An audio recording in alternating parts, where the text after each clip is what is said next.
So in a surprise end of quarter move, Tesla has brought back enhanced autopilot, which is an option they used to have that lets you pay a little less for a few less features if you don't want full self-driving, and it may be a good option for some people. So today we're going to talk about what the different options are right now that you can get for autopilot, how long this is going to last, and why you may want to buy this.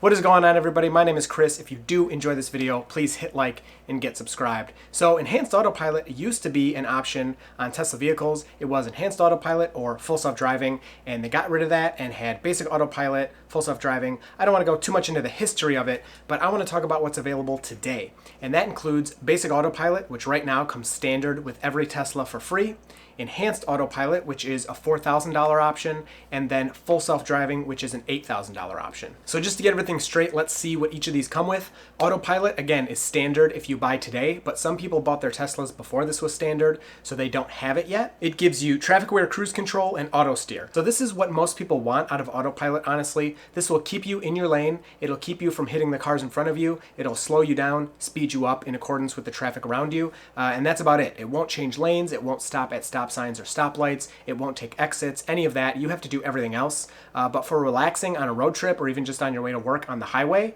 it's really nice to have this feature. So if you bought a Tesla that doesn't have that, it's currently $3,000. Then we have enhanced autopilot, which is $4,000 as of today and actually expires September 30th, according to some emails people are getting. So if you want this, it's a limited time. It comes with Navigate on Autopilot, which will allow Autopilot to change lanes automatically for you.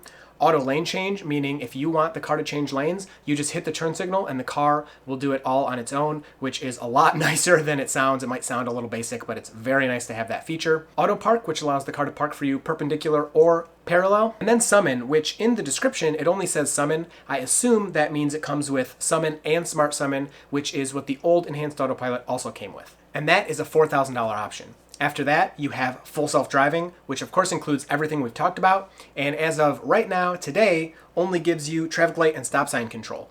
So the car will stop at red lights, continue at green lights, and stop at stop signs, stop at roundabouts, T-intersections, but most of the time, unless you're going straight, it can't continue through any of those. So it won't take a right or left turn, it won't go through a roundabout, it can't turn left or right at a T intersection, anything like that. So what should you do? Well, me personally, I have full self-driving already, but if I had nothing, if I didn't have autopilot and didn't have enhanced autopilot, I would definitely be forking over the $4,000, getting enhanced autopilot, having a whole list of features for only $1,000 more than basic autopilot, which is a really good deal. If you already have autopilot, then spending $4,000 to get these additional features is a little harder to swallow, but it does give you a lot of stuff. Now, it will not give you the Hardware 3 hardware upgrade, and you won't get any features going forward that are added to full self-driving as the features improve. But you get most of what today is really important for these features. So Navigate on Autopilot, you turn it on, and if you have directions in your car, it will tell you to change lanes, to take exits, to take interchanges, to move around slower vehicles, and it'll make sure you don't miss where you're going. The other big part of this is auto lane changes, and again, it might not sound like that big of a deal, but when you have standard autopilot as you're cruising down the road, if you want to change lanes, you have to turn off autopilot. Now, if you turn your turn signal on, it's very easy to turn your steering wheel, take over, and then just double click the gear selector and you're back in autopilot. But when you're doing that a lot, it can be annoying, and it is kind of like a quality of life improvement. Now, on its own, it's not worth $4,000 or $8,000 if you were going to go all the way for full self-driving. But with the other included things, that's kind of the main focus you'd have, and then you'd have these other things to kind of make the value there. Now, auto park, most people don't use it. I personally don't use it very often. It's pretty slow, and it's not that great. I will use it for parallel parking occasionally because it is very good at that. The only problem is it sometimes has a hard time finding the spot, so you have to slowly kind of creep next to the spot and hope the little P pops up on your screen. Pretty much every time you go through a drive-through, it's always like, all right, I'm ready to park for you, which is strange. But when you're actually trying to get in a parking spot, it doesn't work 100% of the time. I would say maybe 70 or 80% of the time. But if you talk to most Tesla owners, they'll probably say they don't use this very much, although there are some I've talked to that love it and say they use it constantly. And then the final one for enhanced autopilot is summon, which summon back and forth. You can just have your car move back and forth for you, which can be nice if you have a small or tight parking spot or garage or something like that.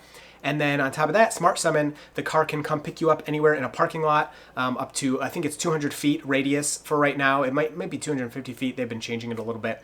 And it works good, and it's really impressive. I actually have a video coming soon, so make sure you subscribe to see that video. It's very impressive, and it works pretty well most of the time, but in certain situations it can be a little stressful. It's not great at interacting with other cars. Other people can get confused around it, but when it works, it is amazing. Showing other people your car literally driving itself with nobody in it. I mean, it is driving itself completely. You just have to watch it to make sure it doesn't make a mistake. It's very impressive, and it's very cool. And I have used it for sometimes when it's raining or snowing. But again, most of the time, I'm not using this feature too much. So now if you buy Enhanced Autopilot, you spend the $4,000. What if you want to then upgrade to Full Self-Driving? Well, if you were to get Full Self-Driving, it'd be $8,000. But if you get Enhanced Autopilot and then Full Self-Driving today, it's $5,000. So to get the Full Self-Driving, so you'd be spending a total of $9,000 for Full Self-Driving.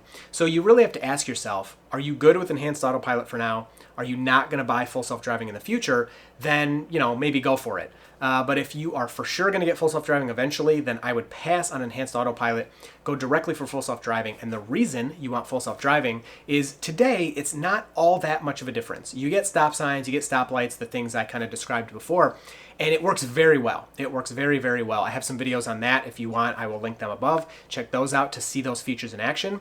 But what you're really buying here is the promise of future upgrades. So as the car gets better at Full Self-Driving and gets new abilities like doing roundabouts, making right and left turns, which we're hoping to see by the end of the year, maybe not, but we're hoping for that, you will get those features as they come.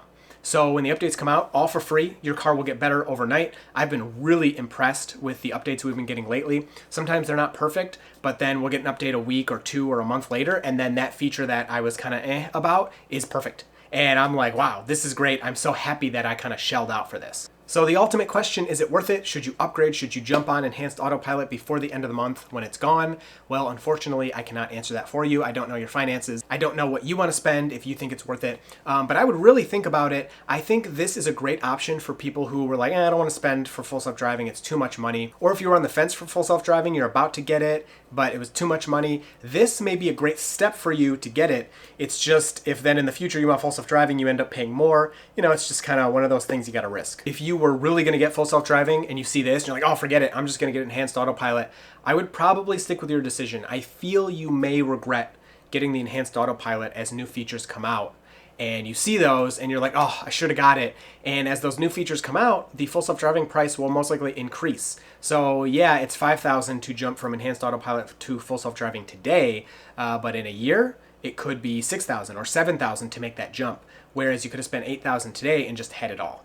And then of course you have to factor in how long you're going to keep your car, resale value, things like that. If you do private sale, these software upgrades will transfer to the new owner. If you sell back to Tesla, they should take into account that you have this software and adjust the price that they pay you for the car accordingly. But when Tesla gets the car, they will sometimes remove these software features so they can then sell the car with the option again. So people could either buy the car without any of this stuff and just get the basic autopilot, unless they change that again soon in the future, or they can resell them on Full Self-Driving at some time in the future. So let me know what you think. Are you going to jump on this? Are you getting Enhanced Autopilot? Did this make you think, oh, forget it, I'm just going for Full Self-Driving? What about, we're supposed to have robo-taxis and feature complete Full Self-Driving by the end of the year. Why are they throwing out Enhanced Autopilot? Is it because it's end of quarter? They want to bring in some more dollars, be profitable this quarter? What are they thinking with this? It's pretty interesting. I wish it would just stay there. I think this is a great option for a lot of people. But Tesla is always changing. They have their ways. So I hope you enjoyed this video. I look forward to talking to you down in the comments, and you will see me in the next video. So Autopilot and I are happily driving along